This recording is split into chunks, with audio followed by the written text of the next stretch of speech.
Hi friends! Thanks for tuning in. If you like this video, please give it a like, comment below, and take a moment to subscribe to our channel. Welcome to Monarch, Alberta. This small hamlet is located in southern Alberta just northwest of Lethbridge. It sits along Highway 3, also known as the Crow's Nest Highway.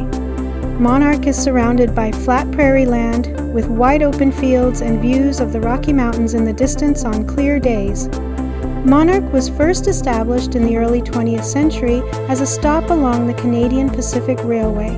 It grew as a farming and ranching community supporting nearby agricultural activity.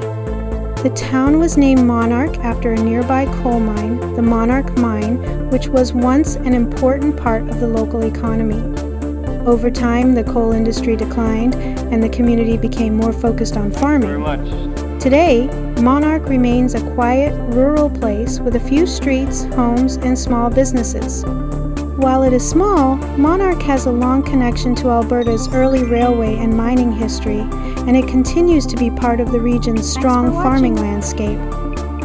Thank you for joining us on this tour of Monarch, Alberta.